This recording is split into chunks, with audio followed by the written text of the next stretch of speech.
Caribbean దేశం Dominican republic లో తెలుగు విద్యార్థిని సదీష ఆచూకీ ఇంకా దొరకలేదు. 4 రోజులవుతున్న తెలుగు విద్యార్థిని ఆచూకీ లేకపోవడంతో కుటుంబ సభ్యుల్లో ఆందోళన నెలకొంది. 20 ఏళ్ల సుదీక్ష కోనంకి అమెరికా వర్జీనియాలోని లౌడౌన్ కౌంటీలోని నివసిస్తుంది. పిట్స్బర్గ్ వర్సిటీలో ఆమె మెడిసిన్ చదువుతోంది. వారం రోజుల క్రితం 5 విద్యార్థినులతో కలిసి డొమినికన్ రిపబ్లిక్ లోని పూంటాకానాకు వెళ్లింది. అక్కడ రియా రిపబ్లిక్ రిసార్ట్ లో వారికి మరో 2 అమెరికా టూరిస్టులు కలిశారు. అంతా కలిసి మార్చి 5న రాత్రి స్థానిక నైట్ క్లబ్ కు వెళ్లారు. తరువాతి రోజు తెల్లవారుజామున 4 సమయంలో అక్కడి బీచ్ కు చేరుకున్నారు. ఉదయం 5:50 సమయంలో మిగతా వాళ్లు రిసార్టుకు వచ్చేగా టూరిస్టులో ఒకరైన జాషువా స్టీవెన్ రిబే సుదీక్ష బీచ్ లోనే ఉండిపోయారు. ఆ తర్వాత ఆమె కనిపించలేదు.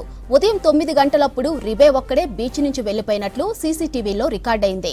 సాయంత్రమైన సుదీక్ష ఆచూకీ లేకపోవడంతో పోలీసులకు ఫిర్యాదు చేశారు స్నేహితులు. అప్పటి నుంచి హెలికాప్టర్లు, డ్రోన్లు, పడవలు, స్కూబా డ్రైవర్లు ఏటీవీలను మోహరించి తీరం పరిసర ప్రాంతంలో ముమ్మరంగా గాలిస్తున్నారు. తన కూతురును ఎవరు కిడ్నాప్ చేసి ఉండొచ్చో అని అనుమానిస్తున్నారు సుదీక్ష తల్లిదండ్రులు సుబ్బారాయుడు, శ్రీదేవి. ఇక సుదీక్ష ఆచూకీ కోసం తాజాగా FBI రంగంలోకి దిగింది.